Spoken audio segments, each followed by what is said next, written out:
I have had no background at all as far as what the monies come in. It's $10 stall fee. We don't intend on changing any of the rules. We still plan to have the same application that we filled out for a number of years, still have the same stall fee, still have the same structure, all of that. But I just wanted to let you know that being the little rebel rouser that I am taking on the Kechi's Farmers Market, and we do plan to, regardless of what you may hear, we do plan to open up in June on Thursdays. Thank you very much. Thank you, Mary. Andrew, is there anything that has to be done officially? Well, I need to know a little bit more about. It used to be under the Chamber of Commerce. Right, and the Chamber of Commerce is not a, It's it's not not a a city civic organization. So has the city really had anything official to do with the city farm doesn't market? have anything Okay. to do with. Just want to make sure Yeah. so Mary can move forward. Do her thing. I do have a question. Mary, have you guys been in contact with the church? Do they know you're going to continue? That's a good question. Okay. This email just came out yesterday, Kendra, and I have not, as of yet, contacted the church. Do you need their contact information? Yeah, I attended there for like 32 years. Okay. And I can tell you that we have a new pastor coming in July. Okay. So they're in kind of a changeover as well. So maybe this is a good year for all of us to turn over a new leaf and start something all over again. Sounds good. Okay. Well, I wish you the best success and make the market even better. Thank you, Mary, for being able to talk about that. Thank you for that. Any other civic groups? Yes. You want to share that? Well, on Saturday, barring rain, which is not currently in the forecast, at 2 o'clock at the park, we will have the annual Easter egg scramble. There is no end time, but it usually goes pretty quick because it is hence a scramble for different age groups. If you get the golden egg for the age, or whoever gets the golden egg for their age group, there's a prize basket. So that will be on Saturday at 2 o'clock. Great, thank you so much for that. Any other civic groups? Okay, I will move on to community announcements then. Tuesday evening still from 5:30 to 7:30, community meal at the Kechi United Methodist Church.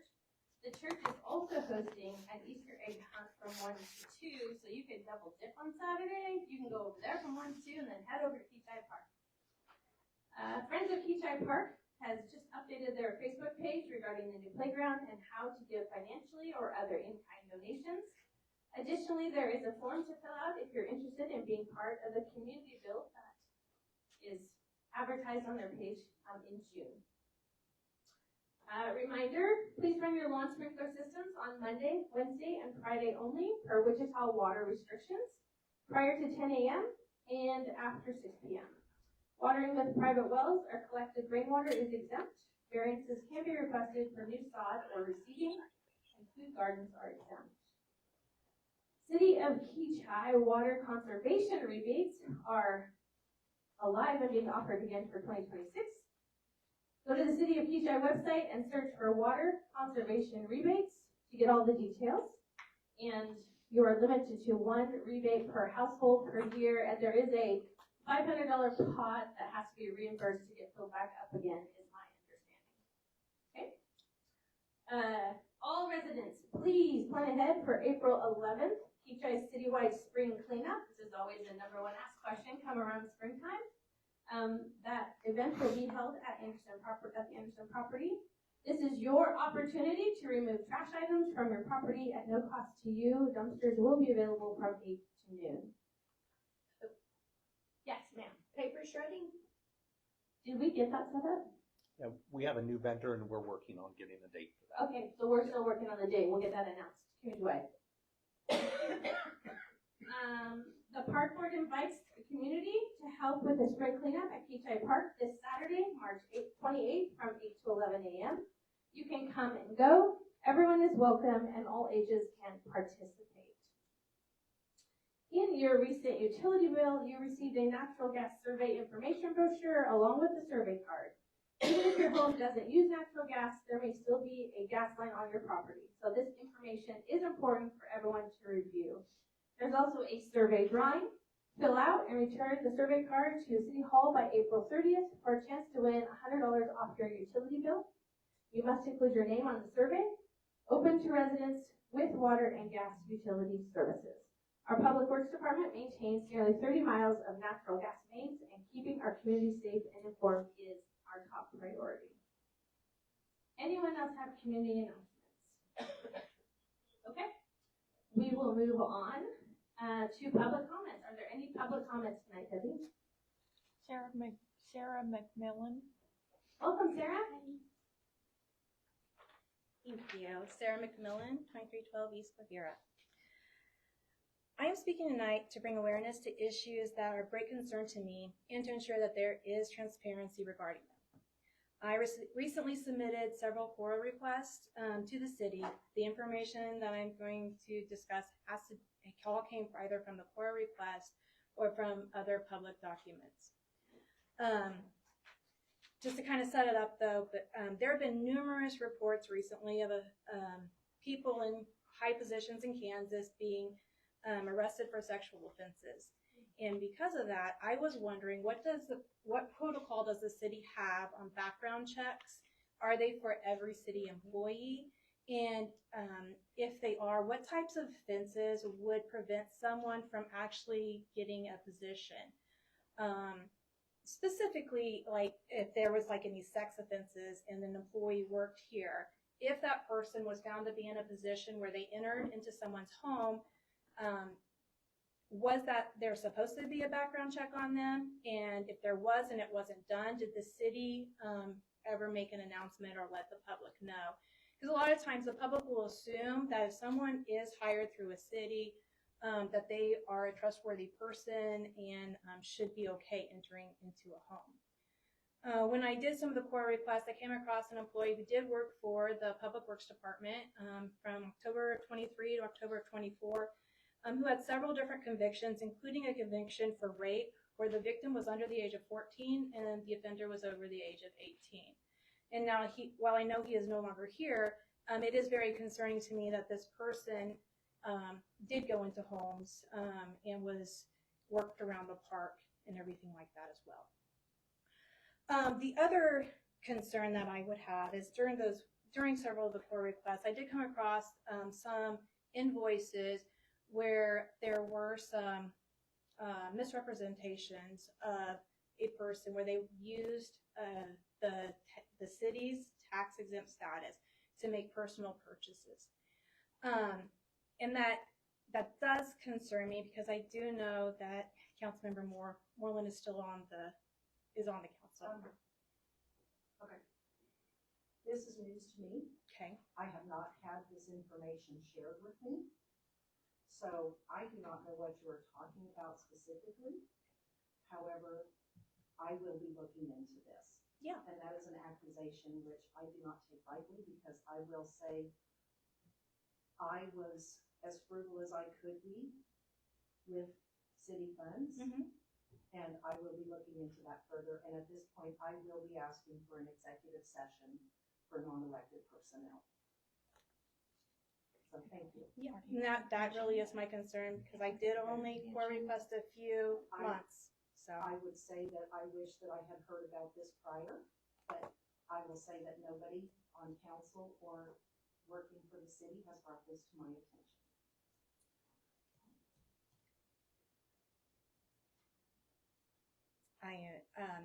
So go ahead. I'm Okay. sorry I didn't No. mean to interrupt. no, but, that's all right. if I'm being accused of something publicly, I really feel like in transparency, it would have been nice to have known. But it's obvious you requested something that I haven't seen. And with those requests, it was personal purchases, some of which were shipped to your home address. And they were probably on Amazon. And if you probably looked closer, I did click the this is a taxable item because that is a possibility.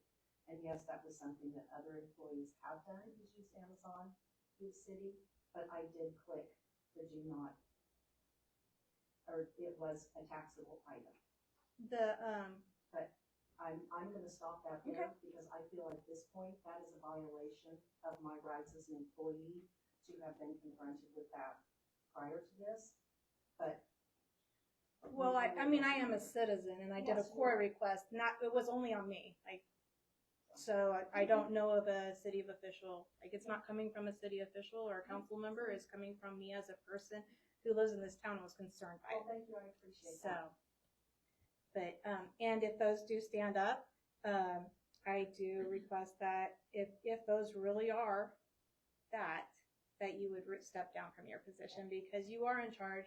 You do play a major role in our budget, in our city finances, and if that was the case, I would ask that you would step And down. I will respectfully say I will not speak to that at this point in time, because I have the right to view the evidence against me, which I have not had. This is the first I'm being told of it, so. Yeah. Well, I do appreciate you allowing me to make it public, but those are two very big concerns of mine. And I would really like to know, do background checks happen on all city employees?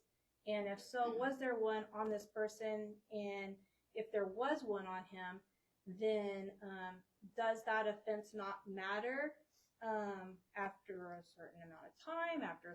What would be the conditions for that not making his employment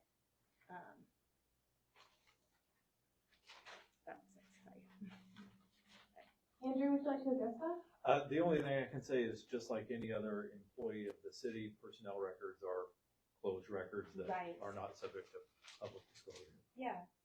So and that's where I was wondering, like, if background checks are a routine thing that are supposed to happen. And then, like I said, if there are background checks are supposed to happen, then what type of like felonies are acceptable and still be able to be employed at the city by having. So We'd be happy to follow up with you at a later time. thank you. If you actually do some research on the website, you will see the year that the employment application changed. Okay. And you can line that up with what you're talking about. All right. Thank you very much. Thank you. Is there anyone else, Debbie? Debbie Hart. Well, she asked Teresa to resign. I'm asking Matt, Todd, Kendra, and Paul to resign. Start from scratch? Well, I sent each one of you 2 emails. None of you have responded to me. The first email was the ordinance change. You had resident after resident after resident stand up here and tell you they did not want the ordinance changed when Joni was elected. The residents of Kechi wanted a change, but not the change that you 4 offered. You were elected to represent the citizens of this town, and you are not doing that. I cannot tell you how many people have told me I have stopped going to the meetings because they don't listen and they just go ahead and do what they want to do. And I can't fight that because it is true.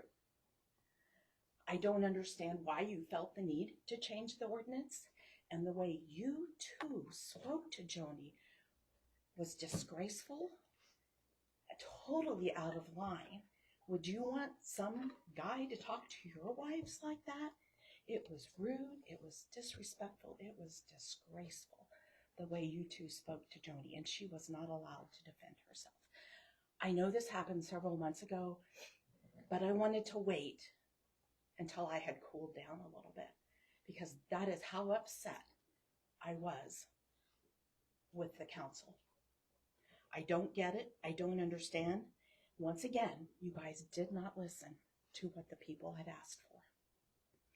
I want to know who initiated the change for the ordinance, when was it initiated, and would it have been brought up if somebody else had been elected as the mayor?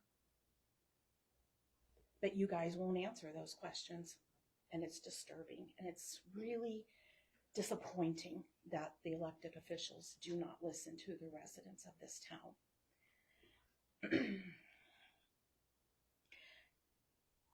The majority of the residents were against this turtle, I think it's called Turtle Creek. And I would say 90% of the people that came here and talked to the council about it. We're opposed to it. But yet, it was voted through. Now, all of those trees are destroyed. Jeff Englert had stood here and told us those trees would not be touched. Now it's too late. They're gone. He told us more than once that those trees were staying. Now it's too late. And I think there needs to be a crosswalk put there at the park that is lighted. You put one at a bar, and you put one at the end of the street that goes nowhere. I cannot tell you how many times I personally have been standing there with my dog waiting to cross. People do not stop. I even saw a sheriff officer blow through that when a gentleman was standing there with his dog. Did not even pause. And I can't tell you how many times that I've started to move out into it and I backed off because they're not stopping. But yet, we make a decision to put a crosswalk by the bar and one at the end of the sidewalk that goes nowhere. I just think you guys, I don't understand your logic sometimes, and it's really frustrating. Would anyone like to respond? Thank you, Debbie. Appreciate your I do, Debbie, you had said you sent that to the council, was I included, because I do not recall. No, you were not, because Okay. this was before you had been Okay. put into. Okay, I just wanted to make sure. Yeah, that- no, this okay, was. Thank you. Yeah. I guess Mary Buffer wants to talk again. Okay, Mary? This isn't about the farmer's market. My name's Mary Buffer. I'm at 2525 East 93rd Street North out in North Kechi, Sunnydale, Kansas. I am here because I'd like to ask the council, what is it going to take to convince you that the people of Kechi are behind the Arts and Business District? Because that problem is in the corner and it's about to raise its ugly little head again. So I would like input from all of you. Would you like a petition signed by 1,000 people or more? Would you like 100 people or more to show up here and at the Planning Commission?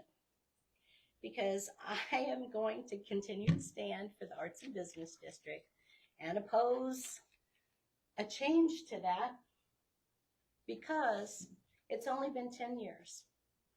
And I was here before that started. I'll be here long after we decide what to do. I've been here through, 4 or 5 different city administrators. I'll be here when he's gone. But I am adamant that we continue to treat the arts and business long-term plan with respect that the people put thought and effort into it all those years ago. It's finally happening. There are houses for sale. There's another house. It's finally starting to happen. This is not the time to slam on the brakes and try something new. It's not. So that's all. I really would like your input. You want a petition? You want people showing up? You just tell me. I am here to work for the city. Thank you. Mary, I do Yes. have a question. Yes. What is new? What is new? You just said to slam on the brakes and try something new. Try something new. I have a feeling, maybe it's just a prediction, I feel it in my gut that this is about to come up again. The drive-through next to a home where a friend of mine lives. I own a property right across the street. I know that this person who has not yet shown his face here or at the Planning Commission to petition about whatever he wants to do on the corner, it's coming. I see it coming. The corner is your Yeah. petition. Just the change. Because I would just like to state a little bit that I really think everything I've seen with Turtle Creek supports that vision of the arts and business district. I do The too. Small shops. Okay. I do just too. wanna make sure I do feel that it's a travesty that 100-foot that kept being mentioned about the trees is a buffer. And I've overheard a lady saying they've put their house up for sale. They're so upset about it. So we certainly don't want to tick off our residents so much that they want to sell their house and move. That was something that was not handled well. Maybe it needed a little more oversight on what was going on and when those trees were coming down. I just wanna make sure I was. No, I actually, I've heard about Moxie's and I'm ready to go try a coffee there, you know, a couple times a year at least. So, yeah, I am not saying anything about Turtle Creek, but the Arts and Business District, as it was laid out in the long-term plan, I'm going to continue to fight for that as a member of the Kechi Arts Council. And I just want to say publicly that I know that the planning commission has been looking through zoning regulations, subdivision, what needs to be updated. And it was brought up, was the Arts and Business District still relevant? Yes. And I actually presented at the next meeting to the planning commission how it is completely interwoven into the comp plan. And it says very specifically that it will take time because it's a redevelopment of an area, and I think we are seeing new development. And C1 was created for a reason. And so I have stated my position publicly and very strongly that the Arts and Business District should be protected completely. Anyone else, council? Okay. Debbie, is there anyone else? Okay, we will close public comment and move on to staff reports. Thomas, public works, please. I think this is in front of you. I don't know. I didn't type this one up this time. I was actually on vacation, so another employee took a hack at it this time. Probably 2 fingers at a time typing it out. So, located roughly 55 locates for the month. Worked on painting gas meters. We know the KCC is wanting to come in here and do an audit already. I'm waiting until an old employee decides to come back part-time for a little bit. He does great at those things. I know that in the past they have wanted our meters painted and raised. We're a little bit behind on that. So I don't know if anybody's seen Noah out painting meters recently. But we'll be out painting those. We're supposed to paint a third of those every year. Every 3 years they're supposed to be painted, so we broke the city up into thirds. Also, every meter regulator is supposed to be 12 inches off the ground. Meters are supposed to be battleship gray. So if it's pink or purple and you painted it, it will be going back gray for now. Whatever you do with it afterwards, and I don't see is on you. I just got to prove that we painted it. So we been painting storm drain covers. So let people know when it drains down those storm drains. You know, we have animals and critters and fish and everything else that lives down there. So please don't dump anything down there that is not supposed to be there. I know at one time Kechi was a leader in kind of the stormwater thing in this area. We hauled about 36 tons of rock out to 93rd. After one of those 2.5 inch rains, we had some flooding in some places we hadn't seen before. So we pretty much had to build the road again up from basically 101st to the bridge. That was where most of that rock was placed. Have Malachi on that. He's new to grading, so it took him a few days. So hopefully those people in there can bear it a little bit with Earl not being around. It's the difference when you change from a 72-year-old guy with 50 years of knowledge to, you know, a guy fresh out the Army who's been doing it for 5 months. So we continue the gas main project on Kechi Road. As you guys can see, we've been out there. We're replacing old steel lines with new poly service lines, putting excess flow valves in. They will be getting a little closer to town across from F&H here soon. So we're going to try not to block off any of the roads. From time to time, it's going to be necessary.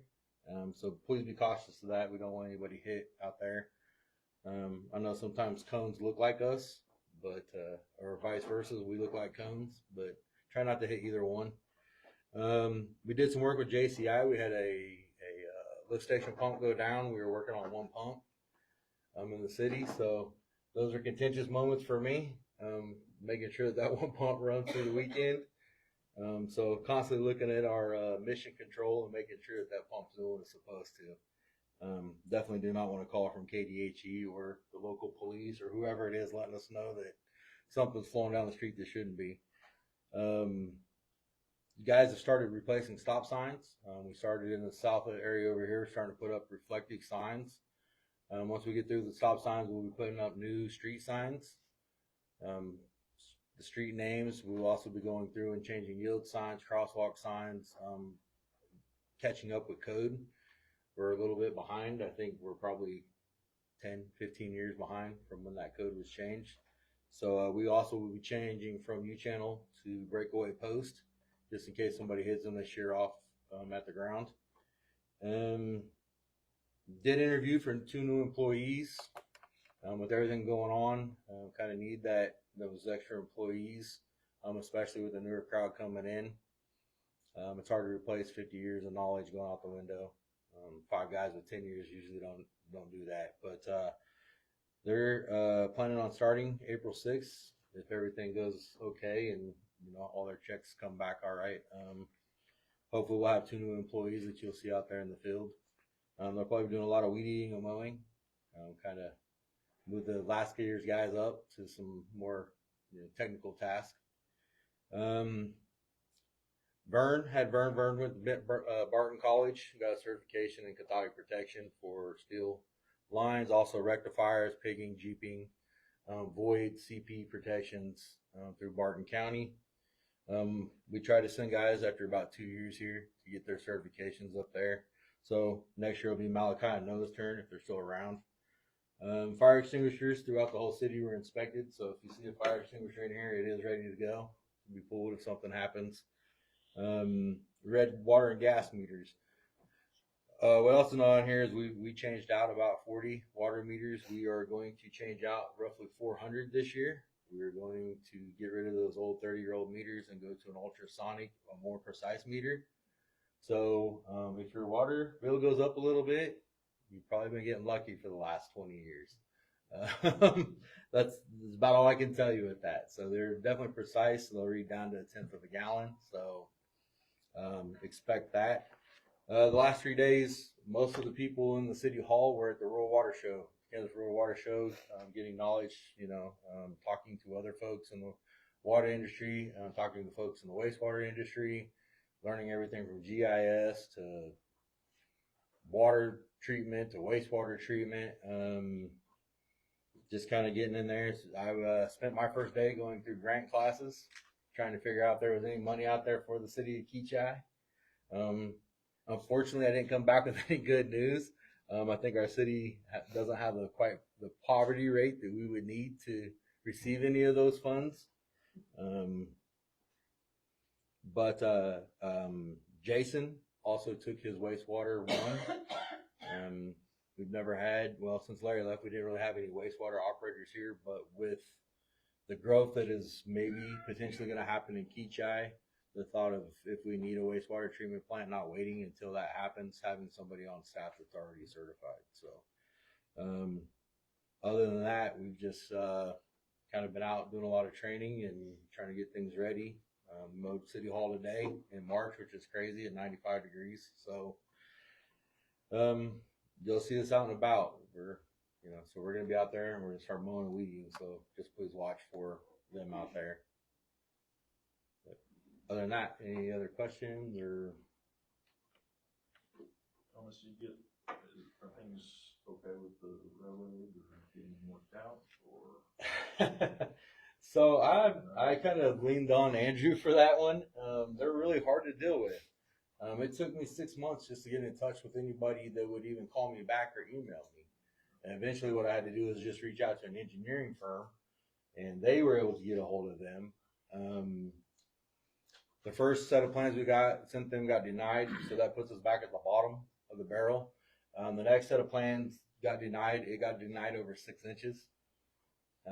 We could not make the bend around their switch for that railroad. They require a 10-foot clearance, and we could only get 9'6".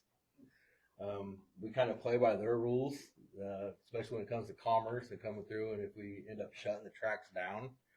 They finally did accept our third set that we sent them, but they do have some caveats. Their contract is definitely for the UP Railroad, to say the least.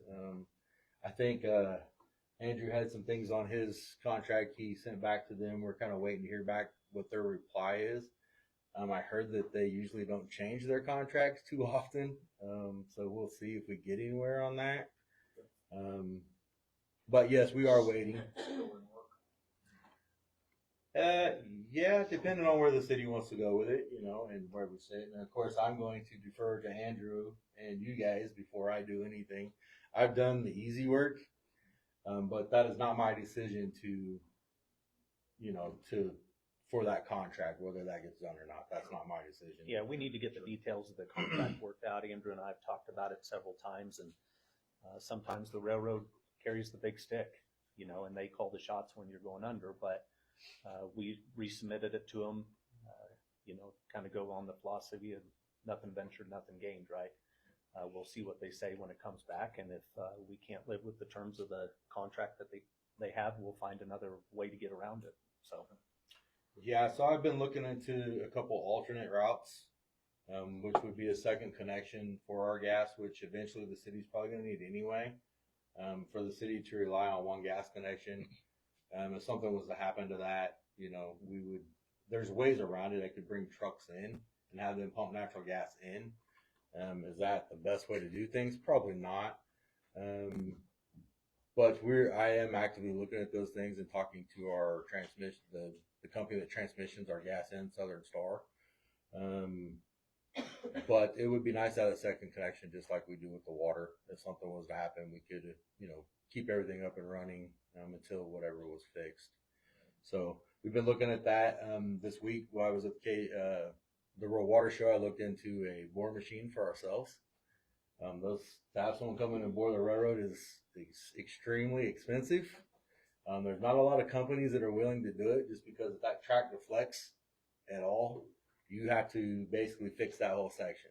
And then there's this, it's a pretty significant amount. I think it's $110,000 an hour that you have to pay for that track to be down, which, you know, could bankrupt somebody really fast. You know, I don't have that kind of money laying around. So, again, with that contract, but looking at doing that ourselves, you know, internally. So.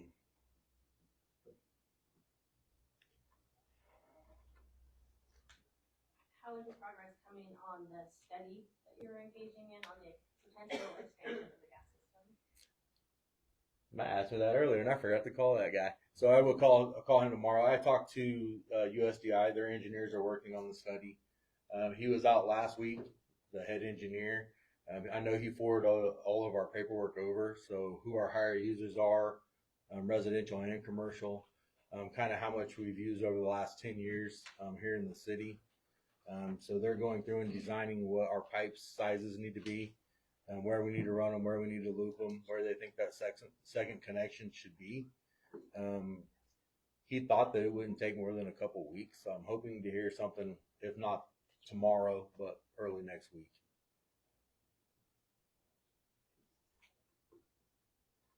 Thank you for that, Council. Anything else? Thank you, Thomas. Yep. Okay, next up, Chief Moore, Chief Police Department. Welcome. Thank you. Not as much to go over there, but like Thomas, I was out myself, so somebody else typed mine up. I was able to go through it a little bit, kind of hit the key points here. So we did take delivery of our new Unit 3, the 2026 Durango Pursuit. It's up and running, doing well, which allows us to send 18 out to pasture. So 18 will be going Purple Wave. We'll see what kind of money we can get for it. It's a government auction site, so whoever brings it brings. We got some highlights of it. You know, it's got a new motor in it, about a year old. So we'll see how she does. It's always kind of fun to watch those bids go up every day on Purple Wave. So they'll be getting listed here pretty quick. Send a couple officers to standardized field sobriety testing. It's just a refresher, stay on their game for DUIs. Pretty simple stuff there. Had an officer complete the armorer's course at Glock. So we have in-house weapons maintenance. That's a plus. MPO Carpenter, like to give him a shout out. He just completed Foundations of Frontline Leadership Training. That's a 3-month course. We were trying to get our officers prepared to take that next step. Make sure we got plenty of capable leaders in our ranks to step up when they're needed. So congrats to him on that. I know those courses are not easy. So, Papa the Copper, that's still on the roster. We just haven't had a chance to get on the calendar yet. So that is coming. That's going to be a good time. Again, kind of recap on that. It's not just Coffee with the Cop where, the adults eat bagels and donuts and discuss the topics. We're going to allow kids to take the microphone and ask whatever question they want. We're going to be there and answer as many questions as necessary. Talked to one little lad at the office the other day. I won't mention his name, but he thinks that we're fast enough to catch bad guys with a lasso. So we might be able to save some money. We're going to need a couple treadmills to up that game, but we'll get there. So a lot of fun with that. Conditional job offer was offered. He accepted that position. He started on Monday, Officer Corbett. Comes to us with 5 years of experience and a lot of passion for the job. So he's kind of getting his wheels up right now. He'll be an FTO shortly. He's already certified, so that should be a pretty quick and routine process to get him on the street, get that position filled. We'll be rocking and rolling. Miss Ricker, Casey, man, can't say enough about the lady. That girl grinds. She is the hub of what we do. I can't praise her enough. Her book drive is going well, the little library we got, and then the food donations have been rolling in. And so what I want to do is I want to consider everybody, citizens and everybody, that it doesn't have to be just for you. If you know somebody who's in need and you want to come throw some stuff in a Dillon sack and take it to somebody else, we'd be more than happy to facilitate that. We took 4 large totes to some organizations and some homes that needed it, that were recommended to us. So if you know somebody who needs something, we don't have to make a spectacle of it. We'll put it together, we'll package it up, drop it off, and we're there for need. If you need something, come get it. So, evidence, we completed another evidence audit just to kind of stay on top of that. We did find some, I wouldn't say shortcomings, but some deficiency in our evidence destruction process. We need to find a better way is the biggest part of that. So, we're trying to work with some other entities that may have incinerators, things like that we can use to more quickly destroy our evidence instead of sitting on it for a year and then finally having one big destruction. We can kind of do it periodically, month to month. So looking to work that up. Traffic, it's always an issue, always a thing. Not that I enjoy traffic complaints, but I'm glad when I do hear traffic complaints because it's a traffic complaint. It's not a burglary complaint. It's not a large crime complaint. We got traffic complaints. So we're looking to remedy some stuff there. We're going to look at a radar sign again, coming up here pretty quick. So I'll let you know on that. We've got some places that would be useful to calm traffic. People seem to pay more attention to those than they do cops sometimes. So that's on the roster. We'll be looking at that. Movie in the Park, getting ready to kick that off. It's going to change though. It's going to be movie at the PD. So with the changes and things we got going on down at City Park, logistically, it just makes more sense to keep it up here on the lawn for now. So we'll have the restrooms open here at the city building. All the stuff out there, it'll be blocked off. Kids can sidewalk chalk, ride their bicycles, plenty of lights there for everything. So we'll be moving that up there this year. So that'll be kicking off. I'm going to look at April. I can't make a promise in April, but we'll see what the weather does. Hopefully it cooperates. And one more thing. Police department was asked to do a motorcycle ATV safety course before spring break. So we got to do that this year.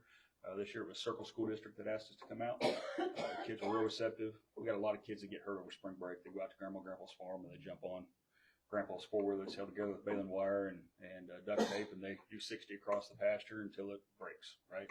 Not a whole lot of forethought going through a adolescent's mind when they jump on the four-wheelers and go out and have fun. So having a time to just break it down with those kids and just talking about the basics of being safe was great. It's about a 45-minute program and it was well received. So able to reach out and do that. But that's where the PD is. So any questions? Thank you, Chief. All right, thank you. Dustin, Tony, IT, Stormwater, and Code Enforcement. Welcome, Dustin. Thank you. All right, I'm going to work backwards on my list here that was submitted earlier. Code enforcement, nothing to report at this time.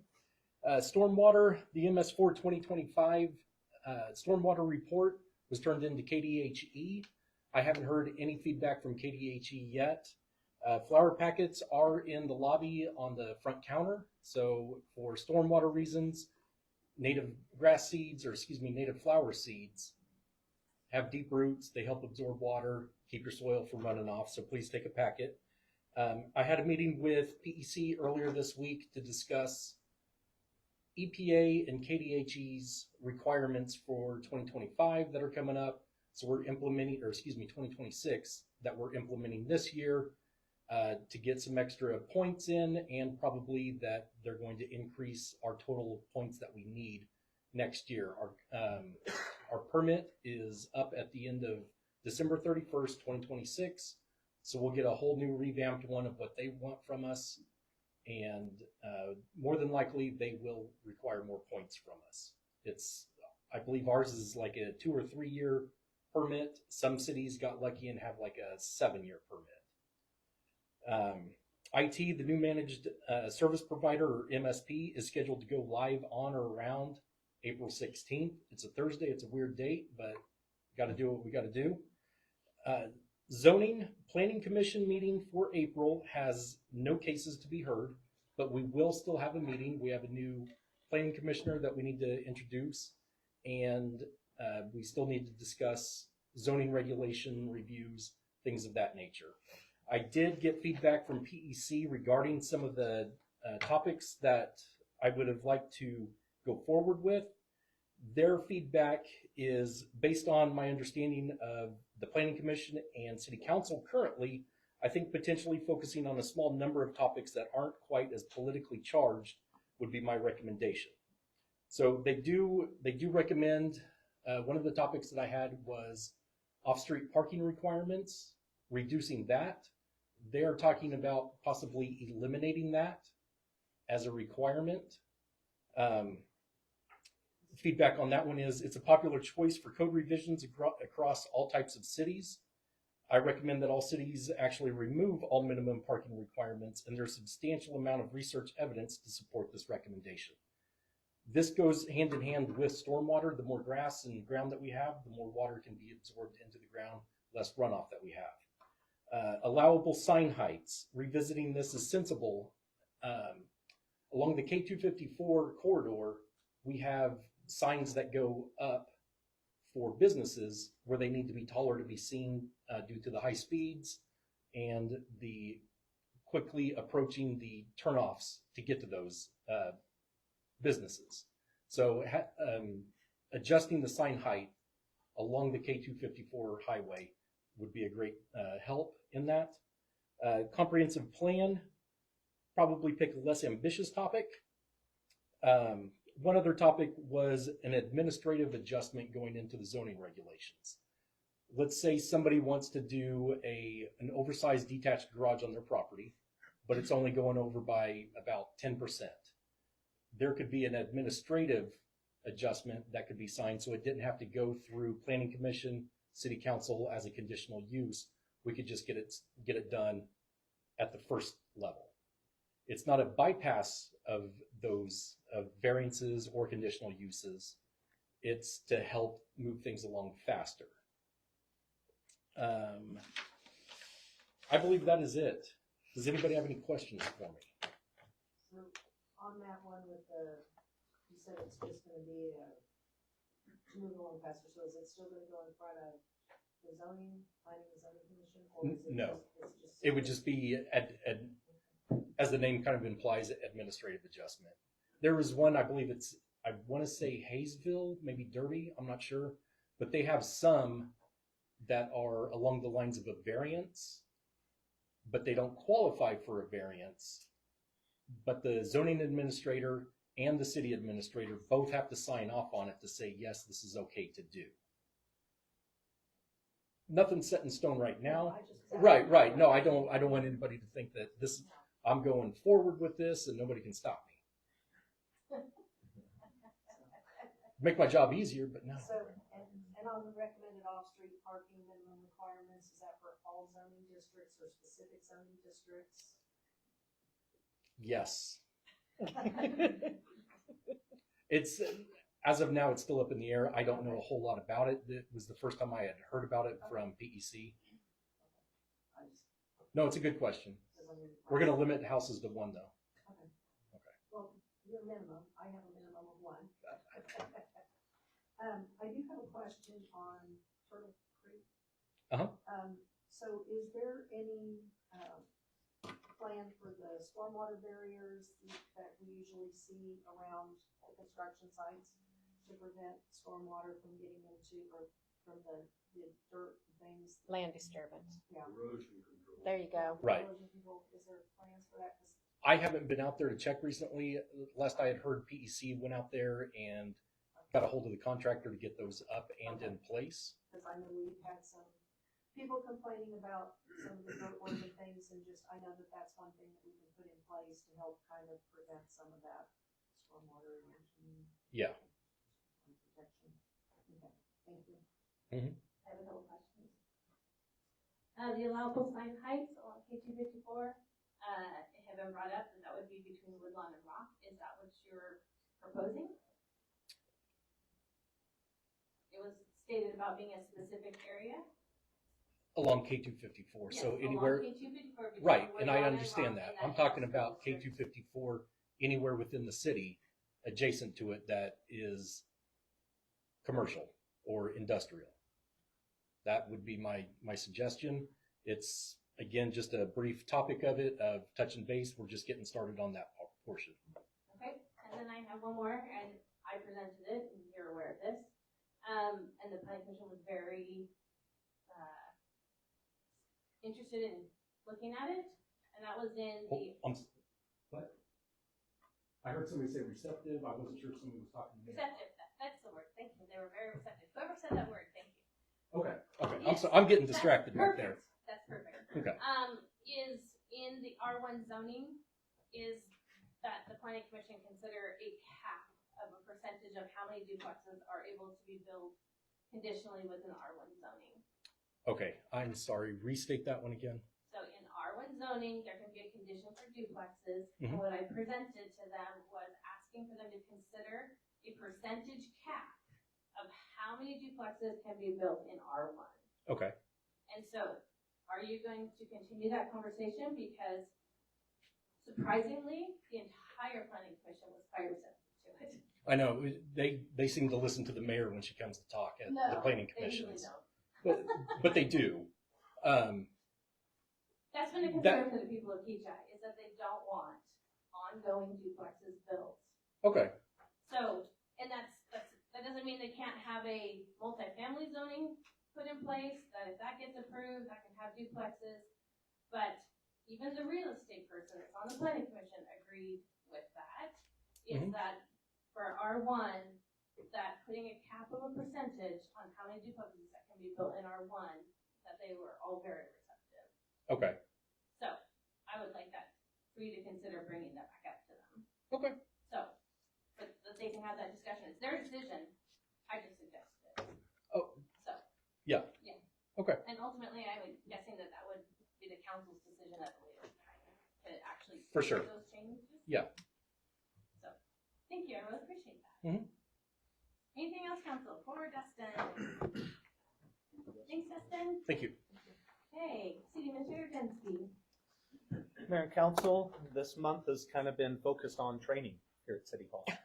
Especially this last week, nearly everybody was gone except myself and Dustin and Casey from the police department, who came over to fill in up at City Hall. So we're going to be so glad when everybody's back next week.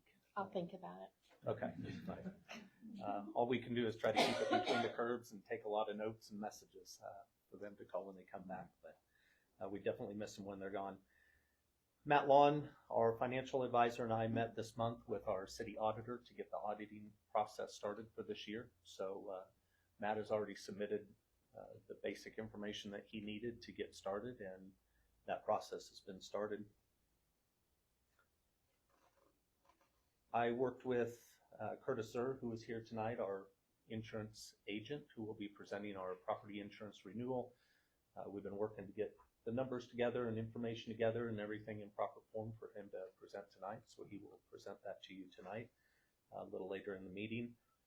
Our new technology contractor is in the process of getting all this stuff upgraded. So we noticed the speakers were kind of popping tonight for whatever reason, and our hope is to get rid of all these cords and get the monitors figured out up there and everything else that is aging in here. So they are in the process of working on that. That's one of the very first things that we tasked them to do. Turtle Creek's come along at a good pace. There were a few rain days where they had to take off and time has been adjusted. We did sign a waiver for them to work last Saturday. They finished up some dirt work and got the equipment out. There were some ground or soil compaction issues up there. They had to haul in a lot more material than they thought. And later in the meeting, we will present that change order for the Turtle Creek addition. But other than that, they have things ready to go, and it looks like they're ready to put utilities in. I think they staked a lot of that out today and are moving right along, which is good. That's all I have operational-wise to report. As always, I would like to thank all of our staff, from the public works guys who are out there patching potholes to the police officers that are keeping our town safe, to Chris and Debbie up here at City Hall, Dustin, Thomas, everybody does an outstanding job. I appreciate every single one of them. They work so hard and do so much with so little sometimes. I'm very impressed each and every day with what they do and the product they produce. Council, any follow-up? Okay. Before we move on to new business, I want to apologize first to Councilmember Moreland that I did not respond to her request that she made, and I would like to put it forward to the council that we have an executive session for non-elected personnel added to the agenda.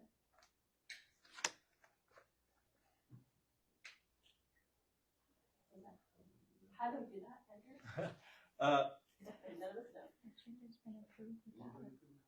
Just, after whatever point in the agenda you would like, any one of the council members can make a motion to request the executive session from the script. So I would entertain a motion to add an executive session at number 12 again. Fine. You can do it that way, sure. So moved. Second. Okay. Motion by Councilmember Moreland, second by Councilmember Brewer. All in favor? Aye. Motion passes 5-0. We added an executive session. Okay. Did we need to put a time on that? You put a time on it when you get to the item and you do the normal motion. That was the request, right? Normal as a personnel. Yes. Yeah, not only the personnel. Okay. Moving on to new business, 9A, financial update, 2025 review. City Administrator Dempsey and Matt Lawn. I don't know who's going to go first or how we're going to do it. Mayor and Council, Matt Lawn, our financial consultant, is here tonight, and he will present a review of the 2025 budget. And between he and I, we can hopefully answer any questions that you have.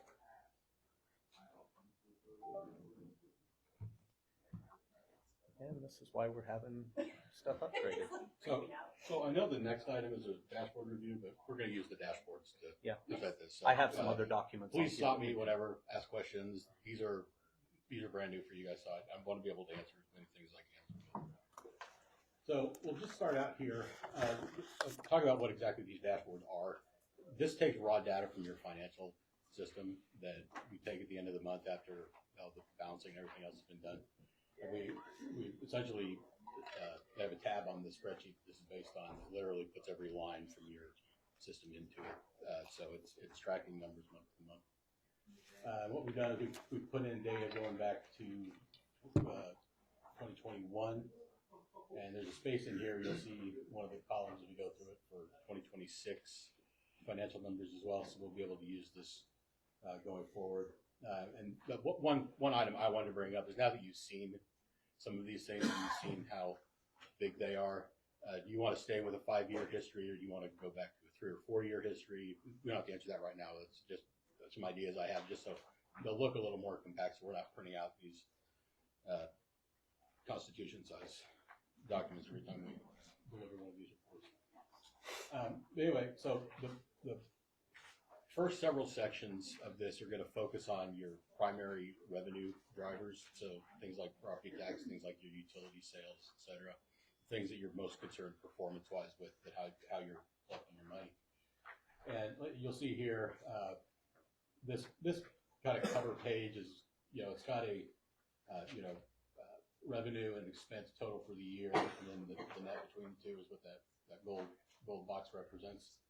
But again, we're not gonna really talk about expenditures until we get later in the dashboard, when we get into the fund level stuff for your operating, not primary operating funds. Do I have control over this?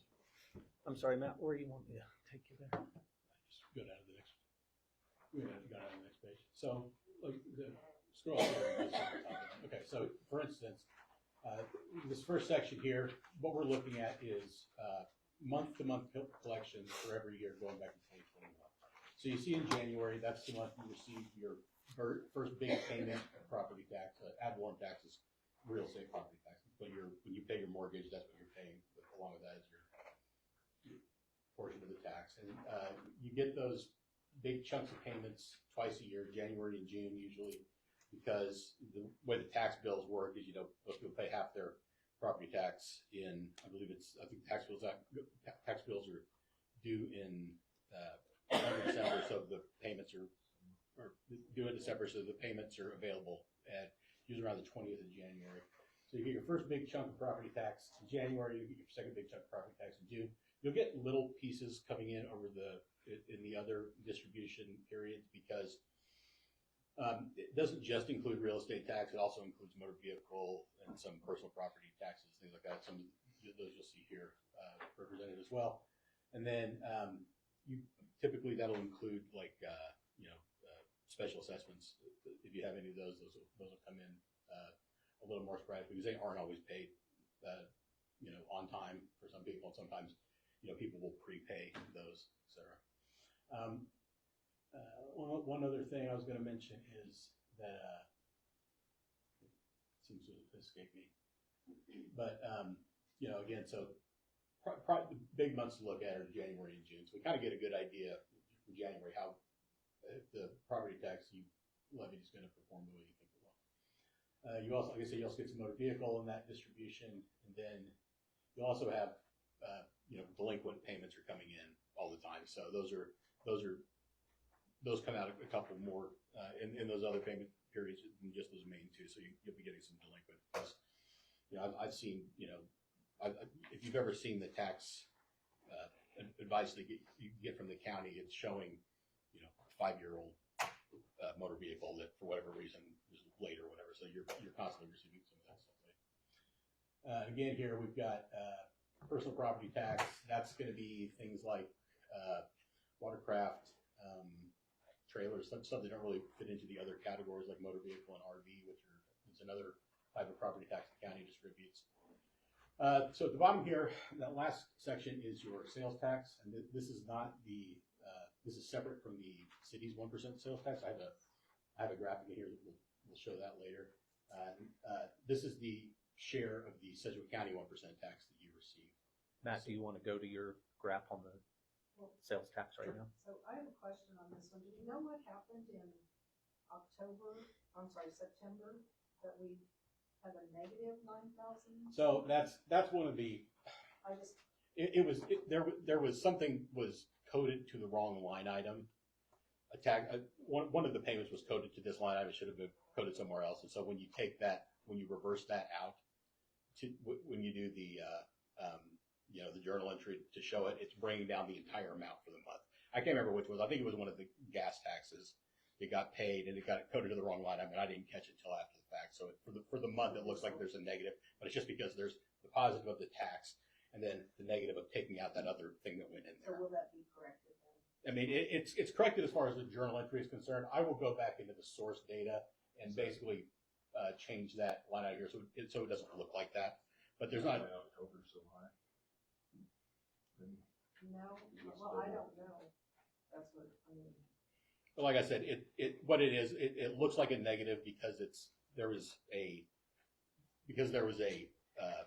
debit to that line item for more than the amount that was credited to it, is all that is. So yeah, and you'll see this a lot when you do the year-end transfers. This is just one that I didn't actually see when I was going through this, so I will go find that, and basically what I'll do is I'll go back to the original month that payment was supposed to hit the correct line, and I'll take it out of there and then move it. So that'll wash out.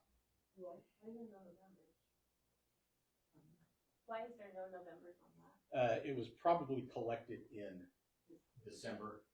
So, These are generally received at the very end. yeah, of the month, so sometimes they're not. she's right. The sales tax They payment. may not have come in. Yeah, the sales tax payment. When they send you the advice, it's usually the last week of the month, and ideally they give you a posting date that's going to be sometime that week. But for whatever reason, the last couple of years especially, I've noticed that sometimes that's not hitting until the following month, and I can't explain why. That this all comes from the state, so I'm not exactly sure. But you'll see that the both in 24 and 25, you have very big numbers for that final month's distribution compared to the prior years. That's probably because they're doubling up on those. You're basically receiving 2 payments during the calendar month. Yeah, if you want to go to that other one, yeah. So your city sales tax, you've only been collecting. I think you collected that about a half a year or a couple of months in 2023. So we don't really have good data to show comparative years to years going back farther than last year. But we do have this showing. Yeah, that's not gonna be out of order from the other stuff. We just put it in the sliding here. Council, it should, if you want to look at it on paper, it should be after all the short fiscal. It's the one for the city sales taxes. Yeah. Is in that area. So, like I said, I don't have the historical data for it because it's only a couple of years old to put into the rest of the dashboards. When we get to, you know,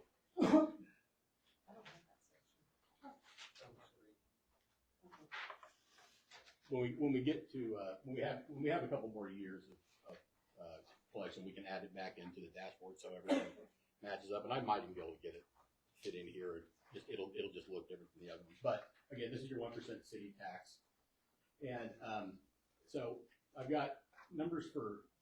It's the same numbers, just the first column for each year is the actual amount received that month. The second column versus year to date, that's accumulated over the course of the year. So the number for February under YTD includes the amount collected in February plus the amount that you already collected in January, just so we have a running total going to the bottom. And you'll see at the final numbers there, 292,438 in 2004 versus 322,414 in 2025. It's about a 10%, 10.25% increase year to year in revenue collection.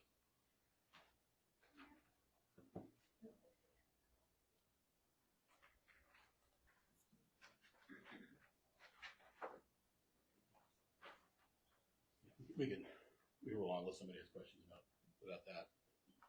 So do we have a running total what we've had since the inception of it? Overall for I can get you that. That's pretty. I actually the spreadsheet I used to collect this, I have all of the data from the actual state itself for taxes. So I just need to add a column, and I can throw that in for sure. I wanted a pretty chart that had even lines, so it didn't just have a half a year of the collections on for 23. But yes, I can absolutely do that. Okay, again, here we've got a couple more of your primary revenue sources: franchise fees and general fund. The state assessed utilities is another distribution that comes out with the property taxes. State gas tax, again, that's another one that comes directly from the state on a slightly different schedule. We also have county gas tax, which gets paid out as part of those distributions for the county. So if you look here, you see that there's nothing collected prior to September, and then that number jumps up in October. That is, again, for the same reason. Things were coded to the wrong line, and when we did the journal entry to fix it, it put it into the month of October. So if you look at the bottom line there, you're still right where you should be for year end. It's just, and I'll go back and look at that, and I can't really fix it in your system because it requires a lot of journal entries that affect multiple months, but I can fix it on these forms to show more accurately when it was actually received, and so it'll be better represented there. There was some growing pains with taking over this, and one of the things that we found was some certain payments were coming in from multiple sources on the same day, and we just didn't always get it directly corrected to the right spot. But as I found them, I made sure those got fixed. So we'll start here. We'll get into the utilities, utility revenue. This is going to represent all revenue for your major utilities here. And again, we've got a set here that's going to show month to month. The next set is going to show accumulated months. So it's not just the amount received per month, but it's going to show you the total collected for the year. So you've got water here, gas, and the wastewater fund, or sewer fund, excuse me. And again, here you see the benefit of this set of charts is you can see how you're doing in any particular month versus how you did in prior years. And we've actually got a year-over-year percent either growth or decline from the prior year for each of these. But for budgeting and actual fund performance purposes, the next set that shows those accumulations are a little bit better because you're getting a whole picture of how you're performing for the entire year versus how you're performing just in any one given month. But the benefit for financial analysis is we can look at particular months and we can see trends over time. So we know when your big months for water are going to be, which typically going to be, the months just following the summer. Most of the time you're going to have your more water usage. Sometimes that'll bleed into early summer too, because in the spring people sometimes water more if there's not a lot of rainfall, etc. For gas, we'll see probably that you're going to get your big months at the beginning of the year during the winter usage of natural gas. People have their furnaces going, etc. And then sewer, you may see some variability like that, but those are pretty much those rates are set based on a specific time of year's water usage, so you don't really see a lot of variation there for sewer funds, sewer revenues. You can go to the next one. This is question. And again, now we're getting into this. We're looking at the same revenue performance measures that we looked at the last time, so now we're looking at accumulated. So, the collections for the year are going to increase as you get to each month where you receive another portion. So for sales tax, you're going to see that number go up monthly. For like ad valorem tax, you're only going to see that number increase for the month that you actually receive your next big chunk of revenue. So you got a big number, 704, 507 in January. You got another that jumps to 1.190 in June, and you get that second big chunk of ad valorem property tax. And if you look at that, specifically just look at the ad valorem tax for a minute, look at that chart there to the right where it shows the last 5 years charted like where the revenue was. A graph that steady means you're capturing your growth. You're not, that if you had an increase or decrease in your mill levy, it would be apparent based on that. You guys are really keeping a flat mill levy. You're capturing your growth, and that's what makes up for that very slight difference year to year in the amount collected. And that's why they track each other so closely. Can I ask you a question? Sure. On the personal property tax, going to the right. Yeah. Or I don't know what you call that. Anyway, do we know why there was a spike at the end of 2024? I have no idea. I'd have to go back and look at the actual advice that came in for that month, and I typically don't see those. Your staff puts that in, but I mean, it could have been somebody in town made some big purchases that all got collected sometime in that last collection period. But I don't know, because like I said, personal property, it's going to be things that you pay property taxes on that are not real estate, not motor vehicle, not an RV typically not a boat either. But again, I would have to dig in. We may even have to get in touch with somebody in the county, somebody with the county to find out the hard number for that. But I can take a look at that for sure. But yeah, that stuck out to me too when I saw that big Kind of a like strange that right jump. there at the end. So.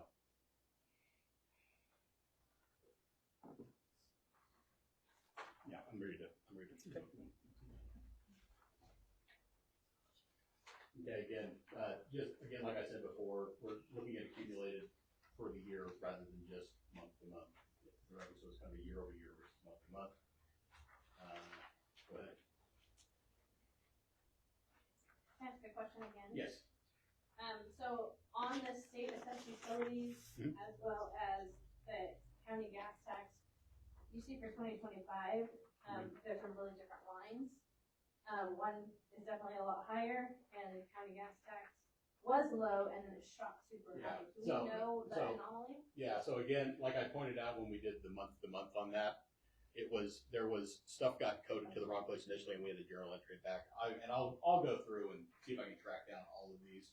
I caught some of them when we were initially putting these together, but I'll go back and make sure I figure out what happened with that one too, because that, again, it's just, it was coded to the wrong. I think for the state and county gas, they were all getting coded to one line item instead of being split out like they were supposed to, and that's what I had to go in and fix that. But that kind of shows up that kind of stuff shows up every year at the end of the year when I'm doing my, I'm really focusing at the end of the year when I'm about to do any year-end transfers, any year-end journal entries. I'm really looking close at budget performance at that point. And so if I see something off that drastically in a line, I'm like, okay, obviously there's something got miscoded here. So we went back and fixed those. Is that one of the issues that, or I shouldn't say issue, is that one of the challenges with using graphs to represent numbers rather than just looking at numbers? Because you can throw a graph off so much that you go, what's wrong with this? Well, it's a burden and a curse. We look at something and it looks wrong on a graph, and all of a sudden we're asking ourselves, okay, what did I screw up? It could be we're looking at something that we need to pay very close attention to. Okay. So for sure, yeah. But I mean, the graphic representation, the pretty lines, the pretty numbers, really is more for presenting this information in a way that's easily understandable by a layperson. So not just you guys are actually, especially Teresa, you guys are much more knowledgeable about city financial documents than the average person is, because you guys actually look at them at least 12 times a year, whereas most people never see them ever. It's just not something they really care about. You guys actually know what they look like. So we do the graphs and stuff for your point for sure, but mostly it's really to give people something, an idea of what they're looking at in a way that's not just, these long strings of code and digits that, really doesn't make any difference to them. It looks great when you're looking at, the steady increase in, I'm looking at the sewer revenue for the year. It's just this very steady, almost flat line going year to year. But we look at that and we go, well, we know that the municipal cost index is not a steady, straight, almost flat line like that. We know that we need to probably take a better look at, are we keeping up with the responsibilities we have to provide this functioning sewer system by making sure that, much as nobody likes to pay a higher sewer bill, but we need to look at it. And so it's things like that that becomes beneficial for elected officials and for other decision makers. Thank you for that. Sure. Okay, and again here, this is where I'd already skipped that too, so thank you, man. We're looking at year to year all revenue for your primary utility funds, water, gas, and sewer. These are the ones where you make most of your money at. I was talking to Matt a little bit earlier. We kind of talked about water, how it, because you've been under water restrictions, the water, even though you've done water rate increases, sometimes it's not showing up in the year-end financials. But again, it's because of those water restrictions. The most recent increases went into effect late in.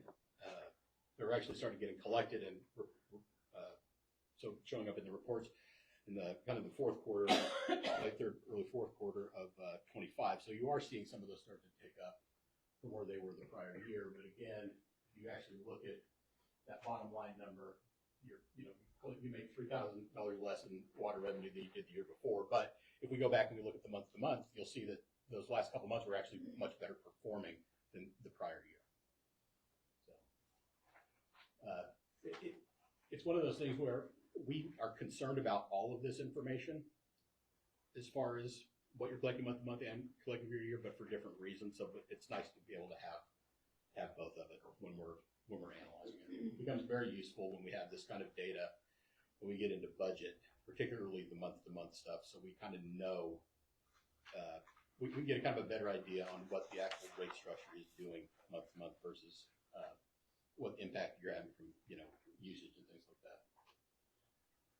This here is this is the cash fund balance for your all the funds that you guys have.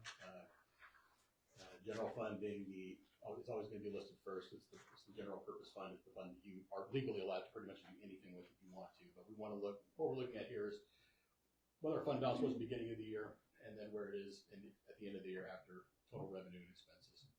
then we've got the same number there for all of your primary funds.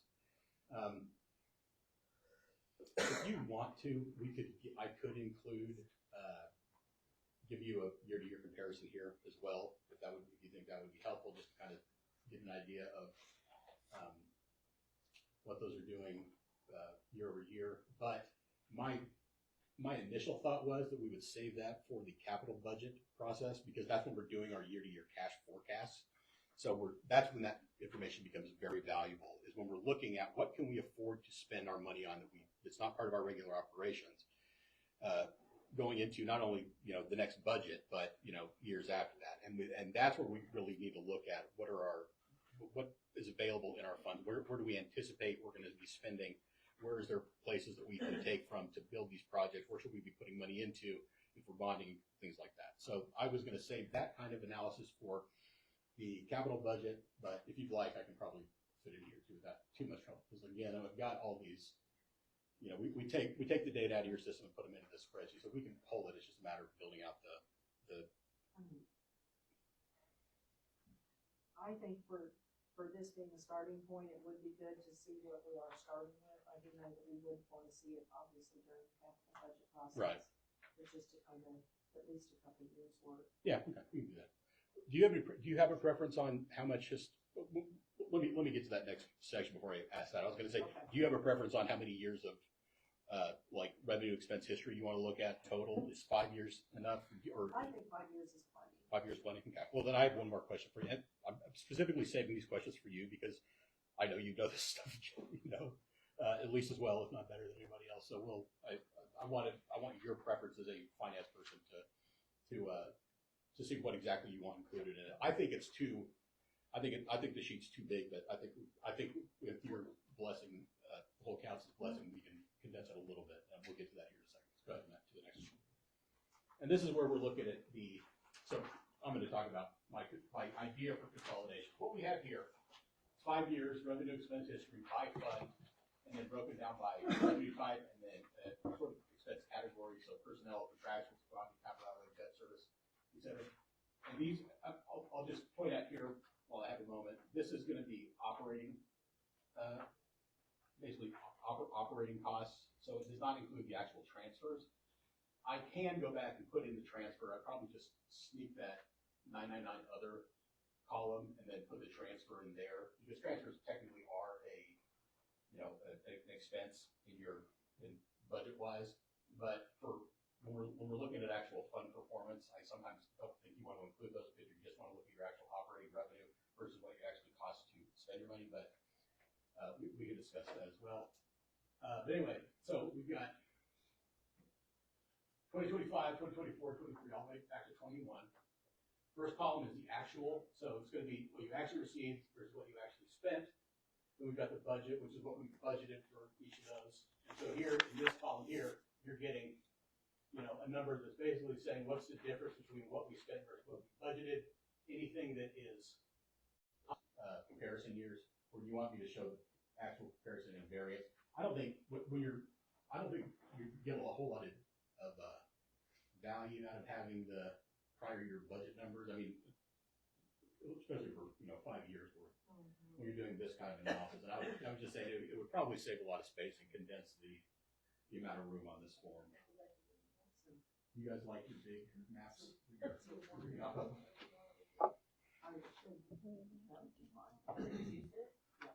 I'm going to pause for just a second so I can explain. So these are revenues. So we did not have as much revenue as we. So this was the actual. Yes. So that one you want to be more. Yeah. Bottom one that yeah. And so you want less numbers? No, I'm fine with the numbers myself, but. Do you want the budget and the actual, or just the actual for each year? Yeah, I mean for the comparison. For the actual. For the other, I think it is still good to kind of see the actual. Okay. I think I need the variance column. Yeah. Okay. I would say, I like the actual, the budget, the variance. The variance You can column. calculate that on your own. Yeah. Save a little bit. Yeah, I don't mind, I like it for the most recent year, Okay. but I for think the previous years. I think my analyst was trying to use the full size page, and that's why he included them. So I'll have to talk to him about that. But So I just think the previous year, it's great to have the variance, we could just see it, but I don't think we need it anywhere else. Anyway, so for this, I've given you the general fund, special highway street fund, which is a, special revenue fund that does actually collect, tax revenue. So it's important to include that, even though you guys spend relatively less out of it than you do some of your other operational funds. Just because a lot of your street, projects lately have been larger scale, so you're using your capital funds for that. And then you've got water, utility fund here. Matt, you go to the next page. And then also your sewer and gas funds as well.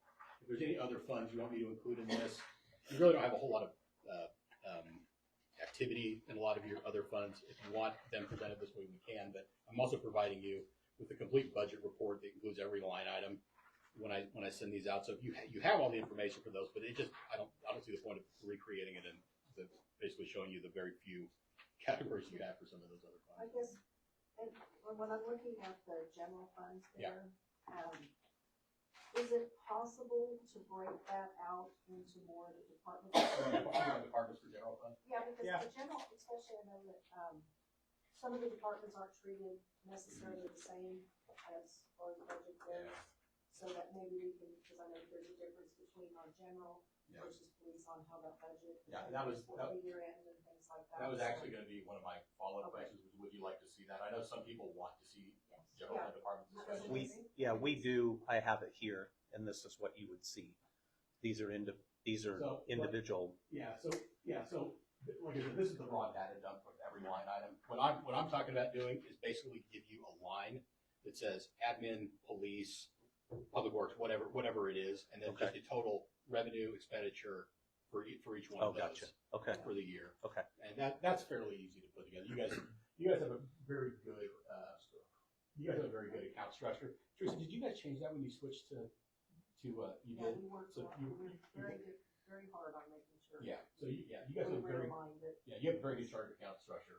So it's going to be fairly easy to provide that for you. So I'll make sure that's included with the. We're going to do Q1.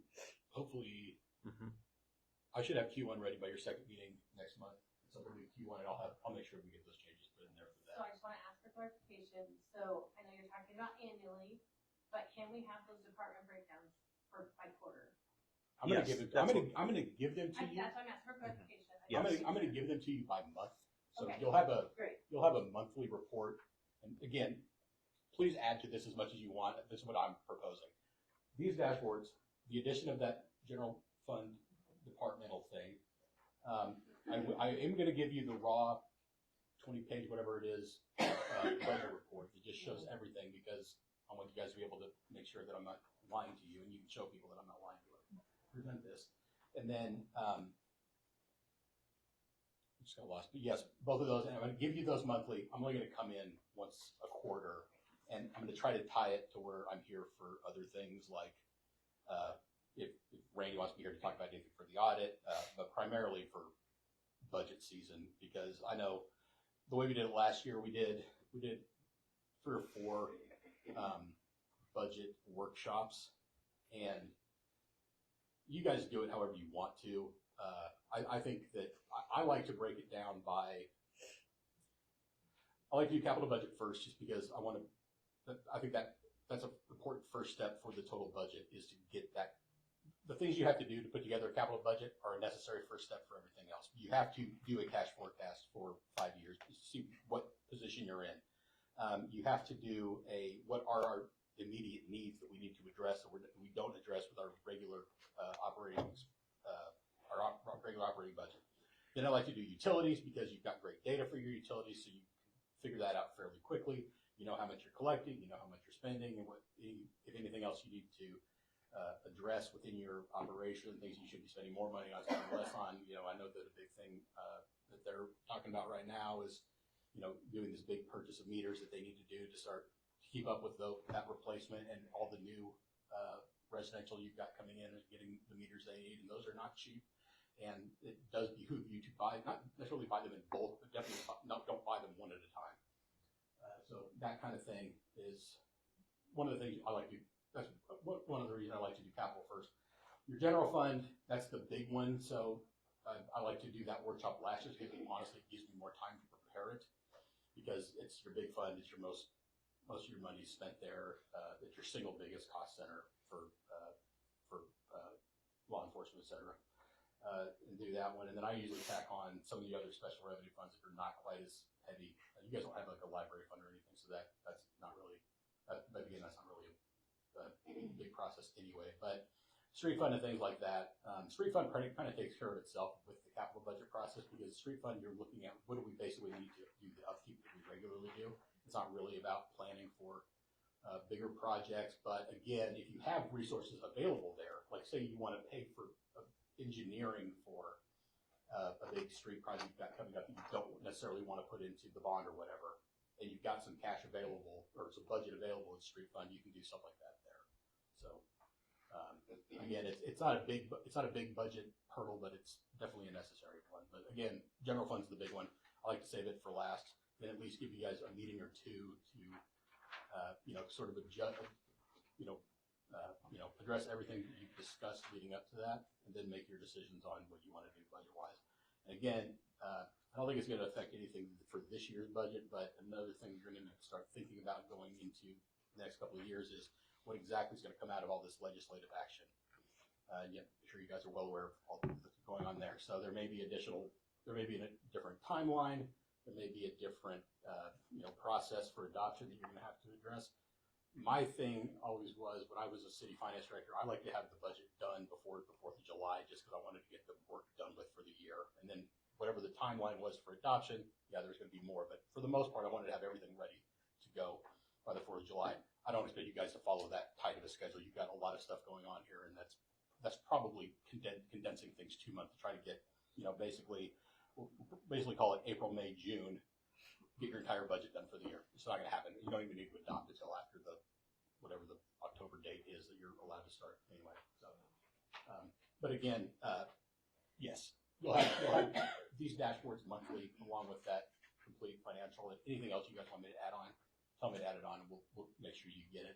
And then I'll come and present a quarterly of these, which is just going to be the March.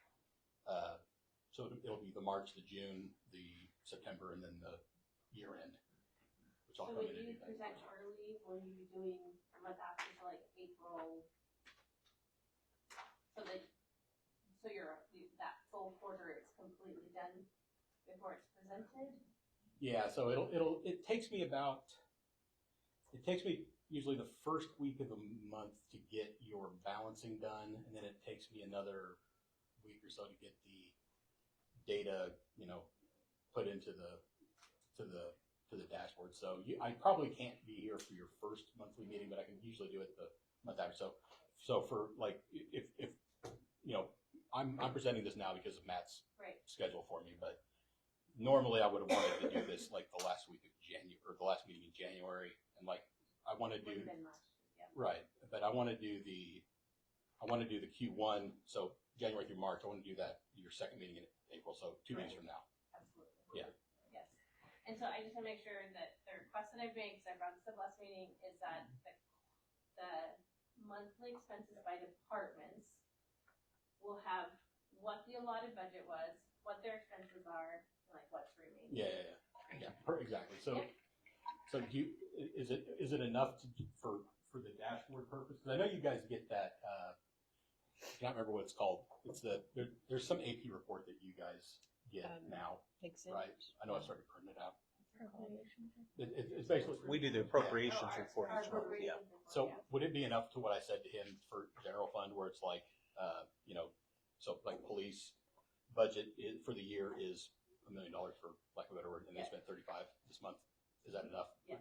That level? Okay. We just want to be able to keep, I have requested that we can keep track of those departments better, so there would obviously be an admin, public works, so that we would know Right. if our departments are staying on track with the budget, or if we see that there's an issue, city manager Jesby, the council can address, like what's happening, what's going on, we need to make adjustments, does the department need to tighten their belt? Yeah. So that's just what I would like to have. So, yeah, definitely that's not an issue. Great, thank you. The only caveat I'll put there is it's kind of difficult with public works because you're dealing with multiple funds. So you have to kind of look at the fund level and appreciate the fact that it all comes under the code of public works. But yes, so yeah, we can do that for sure. Yes. Appreciate that. Do you have anything else that you guys want me to talk about now? I know I went a little over my allotment here for sure. I get chatty when I talk about budget. That's okay, because you really took my next point. Yeah, there's a ton of information here, and I think one thing that you'll appreciate is this is literally our entire budget. There is nothing to add here. This is everything that we have, everything that we look at on a daily basis. All the figures, all the tools that Matt and I talk about that we use, that the department heads and I talk about to make sure we're keeping track of our budget and use to plan our budget. So there is nothing here that this is everything, absolutely everything. And I would like to request the transfer. What's that? You addressed it, the transfers, adding in the Yeah, transfers. I'm gonna work on this. I would appreciate that. I'm gonna work on this tomorrow morning. I'm sorry, did I cut you off? Okay. Yeah, I would appreciate my thought was do a separate scheduled transfers page, but I would rather I think going through it with you guys, I would rather just plug it in as an expenditure. So we'll do that for sure. All right, thank you. Thank you. Thank you, Matt. Good job. Really appreciate all your hard work. Okay, so we combined 9B in with 9A so we can move forward. So City Administrator Density, moving on to 9C, water rate information, fund performance, and annual adjustments. Mayor and Council, as you know, we had a increase from Wichita.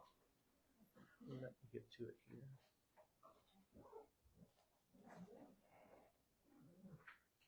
Our water rates from Wichita increased. By our ordinance, we pass those increases on to our customers. We don't mark them up. It's just a pass-through for the increase in the wholesale water rates.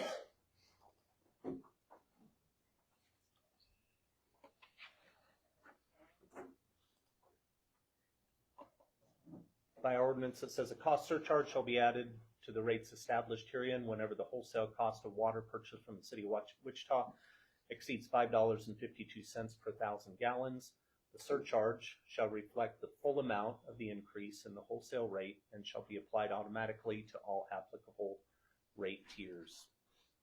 So that's what we did, is we spread that $5.52 to $6, 48-cent increase. We spread those among each tier. So tier 1 went from $8.75 to $9.23. $10.95 to $11.43, and so on down through the tiers. Does not change our base charge, only those usage rates.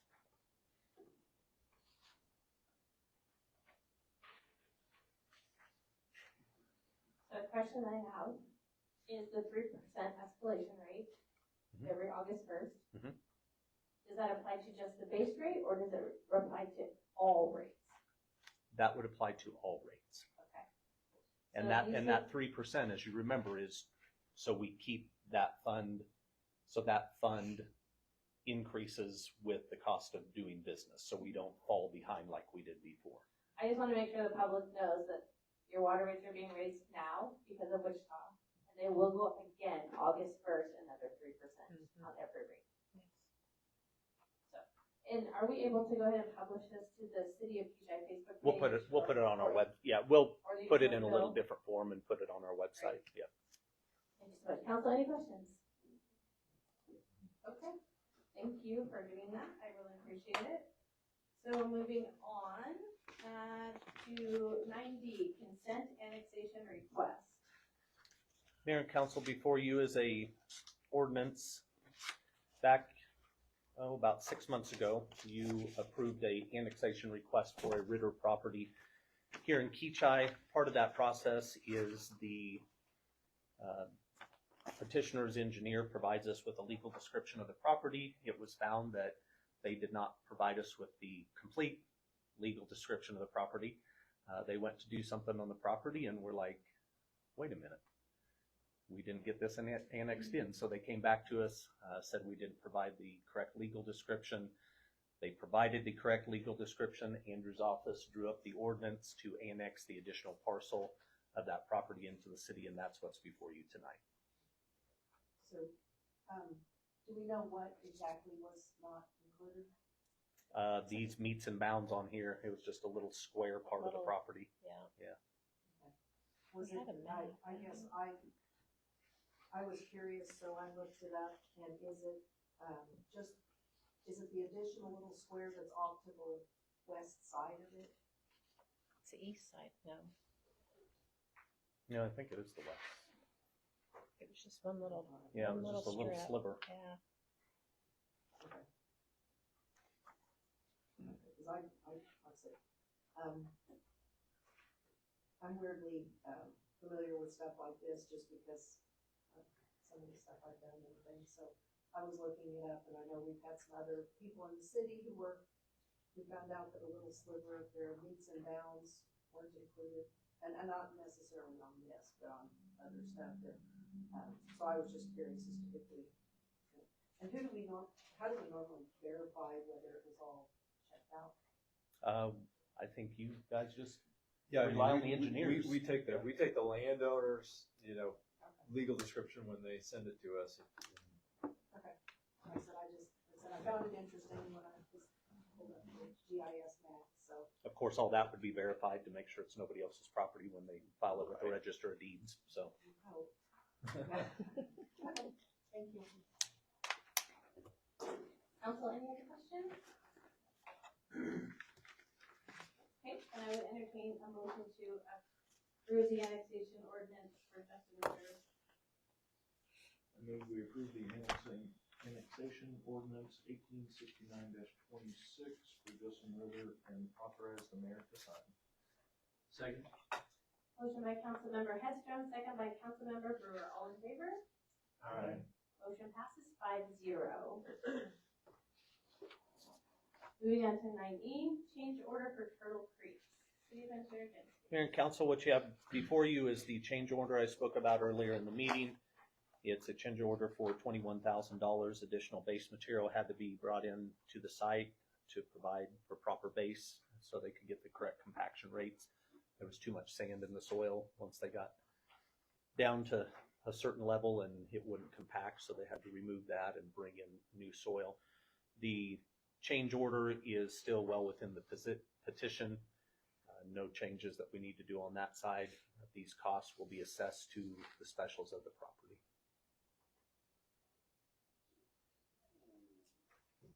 Council, any questions? I entertain a motion then. Make a motion to approve change order as presented and authorize the mayor to sign. I'll second. Motion by Councilmember Brewer, second by Councilmember Dwyer. All in favor? Aye. Motion passes 5-0. Thank you for waiting, Curtis. Moving on to insurance renewal update. Curtis, welcome. Good evening, Mayor and City Council. So I wanted to present to you the offering that we have in front of us from EMC Insurance for the City of Kechi for the renewal April 1st. As you can see, or probably have the long form with all the details in it, but I'll go over whatever you want to your satisfaction. However, there is a one-page premium comparison, and that's kind of nice to go over. So we have provided all the changes. I want to talk to you that the City of Kechi has been, I do a lot of cities, and this is my last renewal, thank God, because it's been a long process. Anyway, the City of Kechi has historically been like the absolute lowest in renewal rates and everything, because the city has historically had just no claims, newer buildings, everything like that. So I don't want to bust your bubble, but this wasn't that year. Some things changed. The rates that the insurance company, you're in not a pool, but you're in a program, and that program has a dividend program, and the City of Kechi has been getting a dividend historically. If you look back the last 10 years, around $10,000. So something already happened. I've already presented the dividend check. I don't remember. It was like 9,000 something. I was just shy of about 10,000. So it's been good. It's the only program that offers a dividend, and you've been with EMC for a very long time. they have their branch office here in Wichita. So I think they have been very exemplary in terms of service and claims. They're easy for me to work with.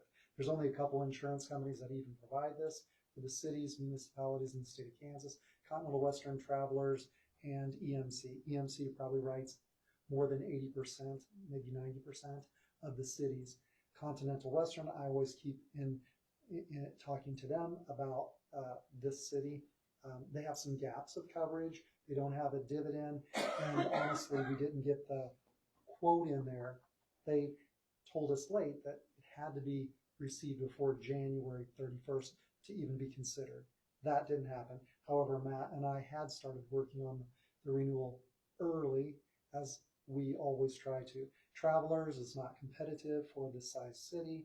Their deductibles are a lot higher, not really attainable or really realistic for the city. So we just really have EMC. Let me attack the first things. The renewal is $128,941. It's 11.11%. As the other cities that are comparable, they're renewing from anywhere from about 4 to about 8, almost 9%. So this is a little bit higher. However, I want to acknowledge what the differences are.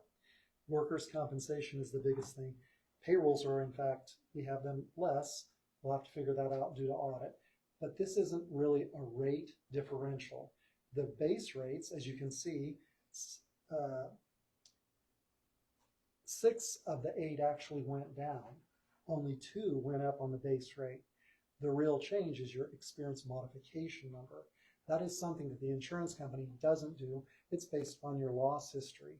It's a 3-year loss history, year 4, year 3, and year 2 ago. They factor that. Your experience mod, as you can see, was a 0.85. So you were getting a very exemplary 15% credit. You were way better than the average. That changed because we've recorded last year multiple claims. It happens. And your mod went from a 0.85, a 15% credit, to a 1.47. So that's a 62% swing.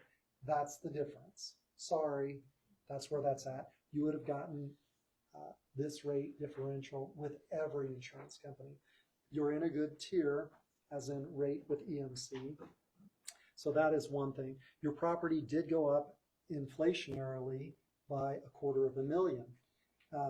That's 6.25% interest increase, but the total premium only went up 7.33. Normally, property is the culprit because that's the thing that's been, renewing at the most expensive. You did have cyber liability. It did go up 9.81%. Yes. Put this up on the screen because I have a copy of it, but my copy doesn't have. Is very large. Yeah, I don't have it with me. Okay. Sorry. So the cyber is up a little bit.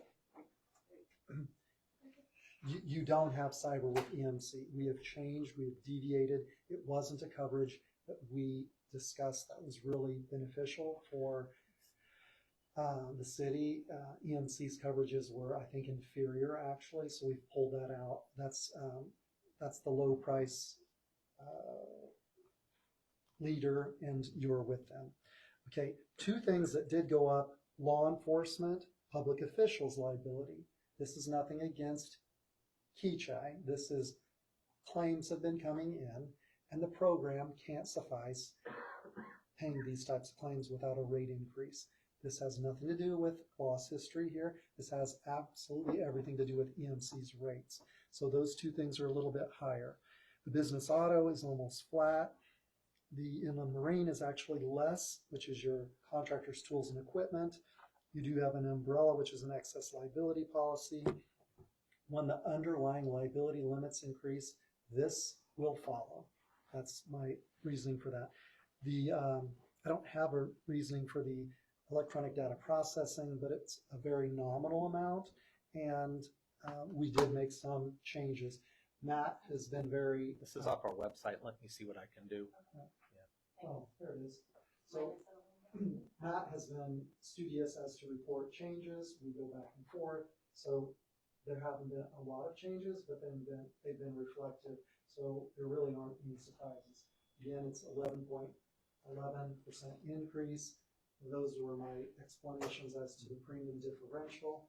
I can go into any other detail that you want. What questions do you have of me?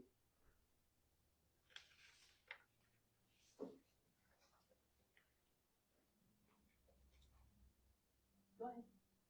No, I don't have any. We've Oh. been pretty fortunate in my time on the council not to see these kind of increase in rates. It's understandable.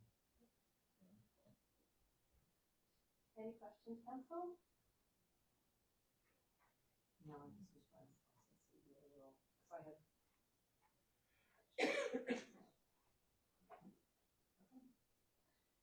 Okay, then I would entertain a motion. I move we approve the annual renewal as presented and authorize the city administrator to sign. Second? Motion by Councilmember Hedstrom, second by Councilmember Brewer. All in favor? Motion passes 5-0. Thank you, Curtis. Thank you. Thank you for Thank waiting. you. No, not a So problem. sorry. It's an honor. Thank you so much. Just with signature and signature. Yeah. Thank you very much. Okay, moving on to council reports and discussion. Does anyone have any council reports? Nope. Okay. I'm just gonna say really quickly, I also spent the week at the rural water conference, and I will share next meeting some of my takeaways from there. I put on here water and sewer workshop follow-up next steps. So Trevor was here last meeting, and in the meeting today, my request is, and it's now before council, before we move forward, is that we heard an update about the water and sewer master plan, but I feel like we need some specific steps. Like we would have stages, like asking PEC to break this down into stages, priorities, so that we have tools to work with. So we would know if we need to go north, this is what it's gonna cost us. If we need to go east, and there's different components that need to happen, that we would know what we were facing, especially when we're looking at a capital budget coming up. I think we need to have information so that we can make those informed decisions. And what monies do we have to be able to do what? So just want some input from council if that's what you would like PEC to prepare for us so that we have that information. Well, I think it's a good idea, because like I said, we have everything presented as one big project, and being able to see what do those stages and phases look like, so that we can plan budgetarily for them, and get ideas on what implications that's gonna be, how we're gonna fund those, because we know it's coming down the pipe. Just a matter of when and how soon and how big the price tag. I think it's good because it provides an explanation as to why we went a particular direction and why we didn't go this direction, why we bypassed this. Especially when he was talking about up north having temporary permanent fixes, and what that looks like, not just to get that one development, but what it does look like in 10, 15, 20 years, and starting to look forward to that. It's going to be a huge undertaking for us, so I think we need to do our due diligence with all the information. I agree too, and it's like we talked today. We don't know exactly where development's going to happen, so it also gives us the fluidity if we have pieces and parts. If this happens, that we can make adjustments and make decisions going forward with information that's before us. So if you're good with that, then if you would contact him to let him know, please. I'll work with PEC. What Yes, they'll please. do is put together a proposal and we'll bring that to council, back to council to be approved. Thank you. Thank you, council. Okay. Is there any other discussion tonight? Okay. I don't see any. So we'll move on to governing body requests. Does anyone have any requests to bring forward tonight? I would still like a copy of the current capital improvement budget that or plan that was approved.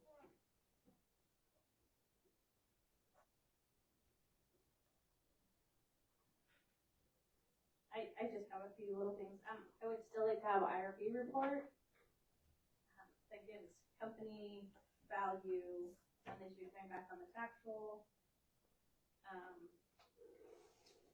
Also, I don't know if we have one. I was trying to remember if we already had this. Do we have a water conservation rebate graphic that we had from last year? I can't remember if there was. I thought the city put out something last I don't know. year. I'll have to look. I don't remember. We could have. But if we could. Water conservation, you mean program or the? No, that's the rebate. The rebate. It's for the Okay. rebate specifically, so like if somebody gets a rain barrel, that, you know, they can fill out the form and put in for a water conservation rebate. I think we have to get some education out to, our public. And I don't know when, do we have an expected budget schedule coming up that will kind of? We'll be presenting that to you. Okay. And then I do have another request on that. If it's possible, I would like to see a 3% budget presented, as well as what is gonna go forward and what would 3% cost us, because there's a lot of things happening at the state capitol. Nothing's going forward currently. But I think we need to look at, if something happens legislatively, what is it gonna look like to actually cut dollars out of our operating budget? So removing 3% from our budget? Is it making a 3% budget? So, no Like matter what the decrease? value is for Kechi, you would only be increasing 3%. If I may. Yes. I think what I'm hearing you say, because one of the proposals legislatively that has been moving through the state is like our revenue neutral rate. Yes. You determine not what the mills are, but you say how much dollars did we get last year, and then that